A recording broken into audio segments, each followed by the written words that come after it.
آیت نمبر 118 تا 121۔ اعوذ باللہ من الشیطان الرجیم، بسم اللہ الرحمن الرحیم۔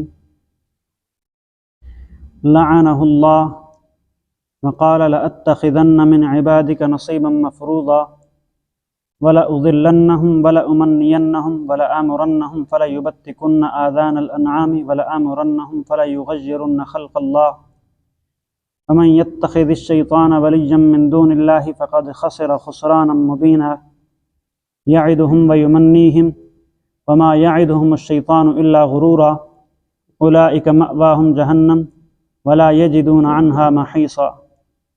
صدق اللہ العظیم۔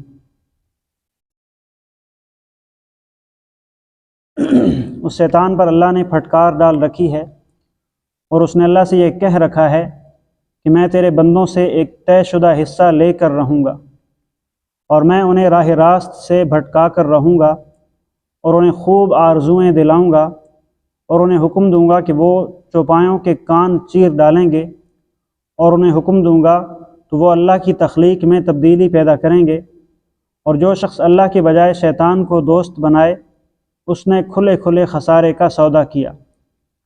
وہ تو ان سے وعدے کرتا اور انہیں آرزوئیں میں مبتلا کرتا ہے، جبکہ حقیقت یہ ہے کہ شیطان ان سے جو بھی وعدے کرتا ہے وہ دھوکے کے سوا کچھ نہیں۔ ان سب کا ٹھکانہ جہنم ہے اور ان کو اس سے بچنے کے لیے کوئی راہ فرار نہیں ملے گی۔ صدق اللہ العظیم۔ کل کی آیات میں ہم نے یہ پڑھا تھا، اللہ رب العزت نے شرک کی مذمت کو بیان کرتے ہوئے فرمایا کہ شرک کی بخشش جو ہے اللہ رب العزت کسی صورت نہیں کریں گے، مشرک کی جو وہ معافی کی کوئی صورت نہیں ہوگی جبکہ وہ شرک کرتا ہوا مر جائے، اور اس سے کم درجے کے جتنے گناہ ہیں اللہ رب العزت چاہیں گے تو اس کو معاف کر دیں گے۔ پھر ہم نے شرک کی مختلف صورتیں بھی پڑھی، چاہے کوئی اللہ کی ذات کے ساتھ شریک ٹھہرائے، یعنی اللہ کے علاوہ کسی کو معبود بنا لے، کسی کو الہ بنا لے، یا اللہ کی ذات کے ساتھ شرک کرنے کا یہ بھی مطلب ہے کہ خدا نخواستہ اللہ کے لیے اولاد کا کوئی دعویٰ کرتا ہے، جیسا کہ عیسائیوں نے کیا عیسیٰ علیہ السلام کے بارے میں، یا مشرکین مکہ نے فرشتوں کے بارے میں دعویٰ کیا کہ وہ اللہ کی بیٹیاں ہیں، یہ بھی اللہ کی ذات میں شرکت ہے۔ اسی طرح کوئی اللہ کی صفات میں شرک کرتا ہے۔ اللہ کی صفات میں شرک کرنے کا مطلب کیا ہے کہ جو اللہ کی صفات ہیں وہ اللہ کے غیر کے لیے ماننا، یعنی کوئی یہ سمجھے کہ جس طرح اللہ رازق ہے اسی طرح کوئی اور بھی رازق ہے، جس طرح اللہ رب العزت جو ہے وہ نفع نقصان پہنچاتے ہیں اسی طرح کوئی اور بھی پہنچا سکتا ہے، تو یہ اللہ کی صفات میں شرک۔ اور پھر اس کے علاوہ اور بہت ساری اقسام، اللہ رب العزت کی طرح کسی اور سے محبت کرنا، اللہ رب العزت کی طرح کسی اور سے ڈرنا، یہ ساری شرک کی اقسام ہیں۔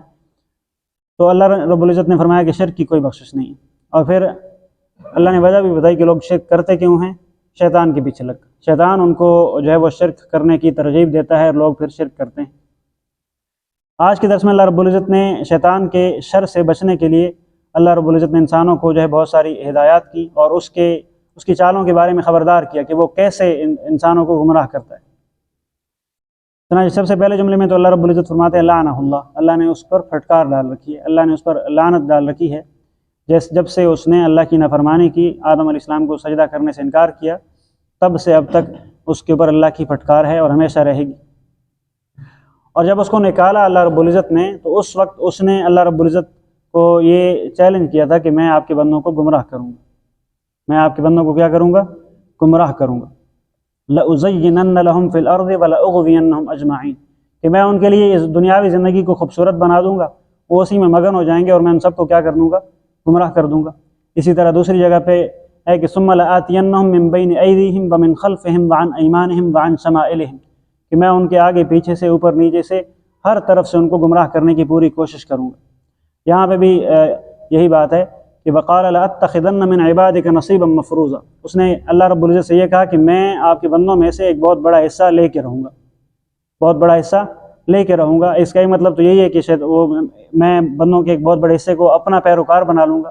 چنانچہ ہم دیکھتے ہیں کہ انسانوں کی اکثریت جو ہے وہ اب بھی کیا ہے، شیطان کی ہی پیروکار ہے۔ دنیا کی آبادی تقریباً 7 ارب ہے اور مسلمانوں کی جو آبادی ہے وہ 1.5-2 ارب بھی نہیں ہے، کم و بیش اتنی کی ہے، تو زیادہ تر انسان اب بھی کیا ہیں، شیطان کے ہی پیروکار ہیں، اور یہ سلسلہ ایسے ہی رہے گا کہ انسانوں کی اکثریت کیا ہوگی، شیطان کے پیچھے ہی چلے گی۔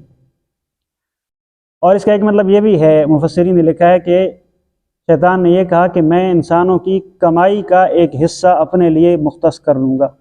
وہ کمائی چاہے پیسوں کی صورت میں ہو، یا زمین کی پیداوار کی صورت میں ہو، یا انسان کی صلاحیتوں کی صورت میں۔ جیسے اب دیکھتے ہیں کہ مشرکین مکہ کی یہی عادت تھی کہ وہ اپنی پیداوار میں سے، اپنے مویشیوں میں سے کچھ حصہ اللہ کے لیے رکھ لیتے تھے اور کچھ حصہ اپنے بتوں کے لیے رکھ لیتے تھے، اور کہتے تھے کہ ھذا للہ بزعمہم وھذا لشرکائنا، وہ اپنے گمان کے مطابق کہتے تھے کہ یہ حصہ اللہ کے لیے ہے اور یہ حصہ ہمارے ان باقی بتوں کے لیے۔ تو اب بھی جو ہے وہ نافرمانی کے راستے میں جتنا خرچ کیا جاتا ہے وہ سارا شیطان کے نام پہ ہی خرچ ہوتا ہے۔ تو یہ مطلب بھی اس کا ایک ہے کہ شیطان نے یہ اللہ رب العزت کے سامنے یہ اعلان کیا کہ میں انسانوں کی کمائی کا ایک حصہ اپنے لیے مختص کر لوں گا۔ انسان جو ہے وہ میرے راستے میں مجھے خوش کرنے کے لیے خرچ کرتے رہیں گے، اللہ کے راستے میں وہ کم خرچ کریں گے۔ پھر اس کے بعد دوسری آیت میں اس کی مزید چالوں کا ذکر ہے جو اس نے اللہ رب العزت کے سامنے خود اعلان کیا، اللہ کو چیلنج کیا کہ میں یہ سب کام کروں گا، وَلَا أُضِلَّنَّهُمْ، میں ان سب کو گمراہ کروں گا کیسے؟ وَلَا أُمَنِّيَنَّهُمْ، میں انہیں تمنائیں دلاؤں گا، آرزوئیں دلاؤں گا، یعنی ان کو میں طرح طرح کی امیدیں دلا کے ان سے نافرمانیاں کراؤں گا۔ اور پھر وہ شیطان جو ہے وہ ہر انسان کو اس کے مزاج کے مطابق امیدیں دلاتا ہے۔ مثال کے طور پہ ایک آدمی اگر مذہب پسند ہے، دیندار آدمی ہے، تو اس کو یہ کہہ کے گمراہ نہیں کرے گا تم نماز چھوڑ دو، وہ یہ نہیں کہے گا تم نماز چھوڑ دو، بلکہ اس کو وہ گمراہ کرے گا بدعت میں مبتلا کر کے کہ بھائی یہ کام بھی کرو، یہ بھی دین ہے، حالانکہ وہ کام دین کا حصہ نہیں ہوگا۔ بہت سارے ایسے کام وہ کرنے لگ جائے گا جو دین کا حصہ نہیں ہوں گے، لیکن وہ یہ سب کرنے لگ جائے گا، بھائی یہ کام بھی کر لو، یہ بھی دین کا حصہ ہے۔ دیندار کو وہ یوں گمراہ کرے گا اور دنیا دار کو وہ الگ طریقے سے گمراہ کرے گا۔ مثال کے طور پہ ایک آدمی شراب پیتا ہے تو وہ اس کو شراب کے فائدے جو ہے وہ گنوا دے گا، اس کے ذہن میں ڈال دے گا کہ بھائی شراب پینے کا یہ بھی فائدہ ہے، یہ بھی فائدہ ہے، یہ بھی فائدہ ہے۔ سود خور کو سود کے فائدے دکھائے گا کہ بھائی سود میں یہ فائدے ہیں، تم اس لیے سود لیا کرو۔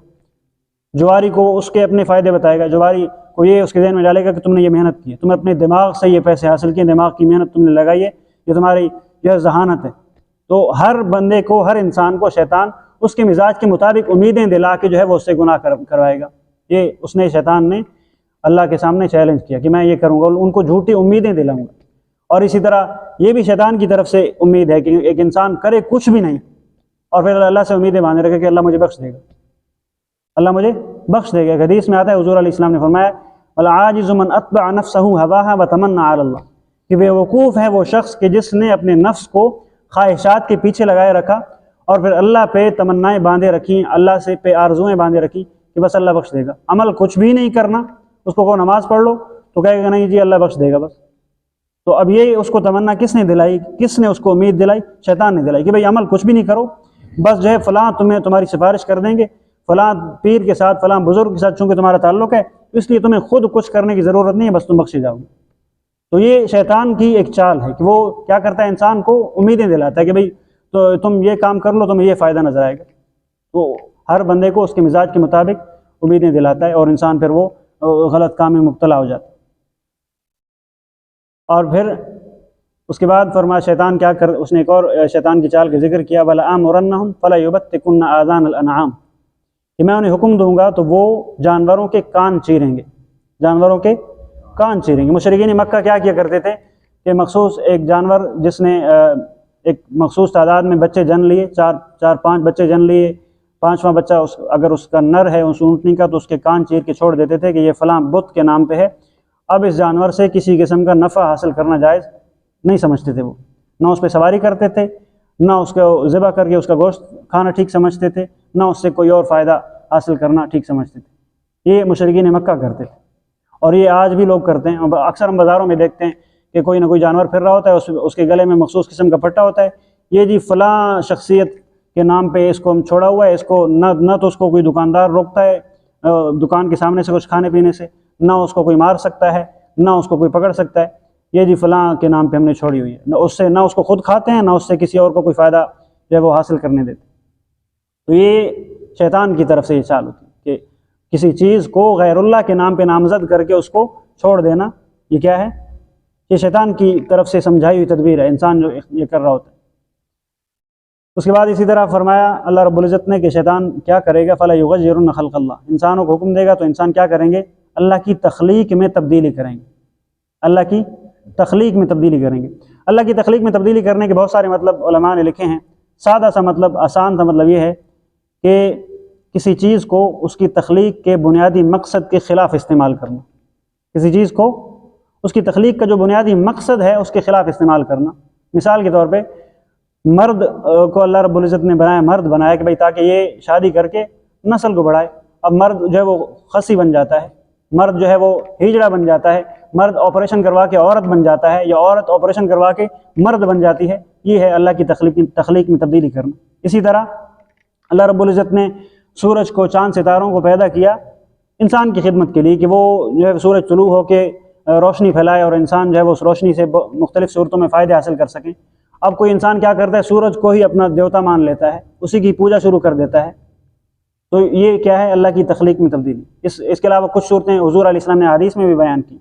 حضور علیہ السلام نے ایسی عورتوں پہ لعنت کی جو تخلیق میں تبدیلی کرتی ہیں، اور جیسے مثال کے طور پہ جسم پہ ٹیٹو بنوانا، جس کو آج کے لفظوں میں ٹیٹو بنوانا کہتے ہیں، گدوانا کہتے ہیں اردو میں، ویسے انگلش میں اس کو کیا کہتے ہیں؟ جسم پہ ٹیٹو بنوانا۔ اس پہ حضور علیہ السلام نے لعنت کی، ٹیٹو بنوانے والوں۔ اسی طرح جو عورتیں دانتوں میں جو ہے وہ حسن پیدا کرنے کے لیے مصنوعی طور پہ دانتوں میں خلا پیدا کرتی ہیں، ان پہ حضور علیہ السلام نے لعنت بھیجی حضور نے۔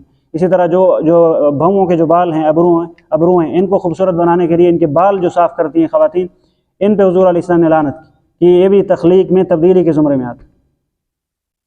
تو یہ جو ہے اس جب مطلب ہے تخلیق میں تبدیلی پیدا کرنا، تو یہ جو انسان کر رہے ہیں وہ در حقیقت شیطان کے پیچھے لگ کے کر رہے ہیں۔ تو اللہ کی تخلیق میں تبدیلی، ایسی تبدیلی کرنا کہ جو اس چیز کا بنیادی مقصد ہی ختم کر دے، تو یہ ناجائز ہے۔ اسی طرح یہ جو دین آیا ہے، دین کے احکام آئے ہیں، ان پہ عمل کرنا چاہیے۔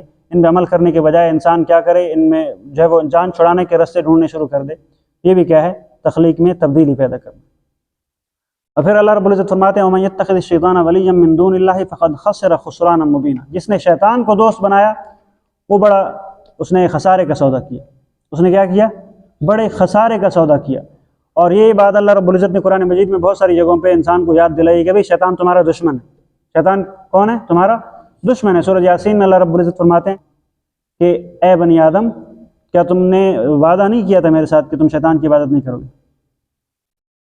اور اسی طرح سورہ فاتر میں فرماتے ہیں اللہ رب العزت ان الشیطان لکم عدو فاتخذوہ عدوا، بے شک شیطان تمہارا دشمن ہے، تم بھی اسے دشمن سمجھو، تم بھی اسے دشمن سمجھو۔ اسی طرح حدیث میں حضور علیہ السلام فرماتے ہیں کہ شیطان جو ہے وہ انسان کے اندر یوں دوڑتا ہے جیسے انسان کی رگوں میں خون دوڑتا ہے۔ ان الشیطان یجری من الانسان مجری الدم، کہ شیطان انسان کے اندر یوں دوڑتا ہے جیسے اس کی رگوں میں خون دوڑتا ہے، یعنی ہر وقت اس کے اوپر مسلط رہتا ہے، پوری کوشش کرتا ہے کہ میں کیسے اس کو سیدھے راستے سے بھٹکا دوں۔ تو اللہ رب العزت یہاں پہ بھی خبردار کر رہے ہیں، بہت ساری جگہوں پہ خبردار کرتے ہیں کہ انسان خبردار ہو جائے کہ بھائی یہ شیطان تمہارا دشمن ہے، یاد رکھو، اپنے دشمن کو پہچانو، اس کو دشمن سمجھو، اس کے پیچھے مت چلو۔ لیکن یہ کہ پھر بھی اگر انسان نہ سمجھے اور اسی کے پیچھے چلے تو یہ انسان کی اپنی بدبختی اور اس کی اپنی ناسمجھی۔ اور اللہ رب العزت پھر فرماتے ہیں یعدہم ویمنیہم، وہ تم سے جھوٹے وعدے کرتا ہے، وہ تم سے جھوٹے وعدے کرتا ہے کہ بھائی یہ تم سود کھاؤ گے تو تمہاری معیشت بہتر ہو جائے گی، تم شراب پیو گے تو تمہاری صحت بہتر ہو جائے گی۔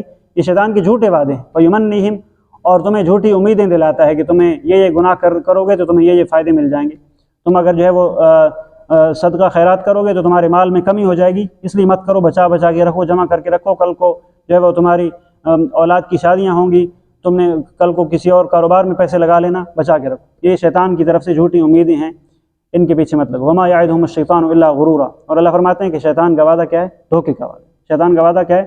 دھوکے کا وعدہ۔ اور اتنا بڑا دھوکہ ہے کہ شیطان جو ہے وہ آخرت میں قیامت والے دن مکر جائے گا اور انسانوں کہے گا لا تلومونی فلوموا انفسکم، مجھے ملامت مت کرو، اپنے آپ کو ملامت کرو، میں نے تو خالی دعوت دی تھی، تم نے میری دعوت کو قبول کر لی، اب تم کون میں کون، مکر جائے گا۔ اتنا بڑا دھوکہ ہے شیطان کا وعدہ۔ اور پھر اللہ رب العزت شیطان کے پیچھے چلنے والوں کا انجام بیان کرتے ہوئے فرماتے ہیں اولئک مأواہم جہنم، کہ ان کا ٹھکانہ کیا ہے؟ جہنم ہوگا۔ ولا یجدون عنہا محیصا، اور ایسا ٹھکانہ ہے، ایسی سزا ہے کہ وہاں سے بھاگنے کا بھی کوئی راستہ نہیں ہوگا۔ دنیا میں تو بہت ساری جو ہے وہ مجرم ہوتے ہیں، سزا سے جان چھڑا کے بھاگ جاتے ہیں، لیکن یہ کہ آخرت کے جو مجرم ہوں گے، اللہ رب العزت کے جو مجرم ہوں گے، ان کے لیے بھاگنے کا کوئی راستہ نہیں ہوگا۔ اللہ رب العزت ہم سب کی حفاظت فرمائے۔ چلیے ترجمہ دیکھیے۔ اعوذ باللہ من الشیطان الرجیم، بسم اللہ الرحمن الرحیم۔ لعنہ اللہ اس پر اللہ نے لعنت ڈال رکھی ہے۔ وقال، اور شیطان نے کہا، لأتخذن، میں بناؤں گا، من عبادک، تیرے بندوں میں سے، نصیباً، حصہ، مفروضہ، طے شدہ، وَلَأُضِلَّنَّهُمْ، اور انہیں ضرور بے ضرور گمراہ کروں گا، وَلَأُمَنِّيَنَّهُمْ، اور انہیں ضرور بے ضرور امیدیں دلاؤں گا، وَلَآمُرَنَّهُمْ، اور انہیں حکم دوں گا، فَلَيُبَتِّكُنَّ، تو وہ کاٹ دیں گے یا چیر دیں گے، آذان الانعام، چوپاؤں کے کان، وَلَآمُرَنَّهُمْ، اور انہیں حکم دوں گا، فَلَيُغَيِّرُنَّ، تو وہ تبدیل کر دیں گے، خلق اللہ، اللہ کی تخلیق کو، وَمَن يَتَّخِذِ الشَّيْطَانَ، اور جس نے شیطان کو بنایا، ولیًا، دوست، من دون اللہ، اللہ کو چھوڑ کر، فقد خسر، تو اس نے نقصان اٹھایا، خسرانا مبینا، بہت زیادہ نقصان، یعدہم، شیطان ان سے وعدے کرتا ہے، ویمنیہم، اور انہیں امیدیں دلاتا ہے، وما یعدہم الشیطان، اور شیطان ان سے وعدے نہیں کرتا،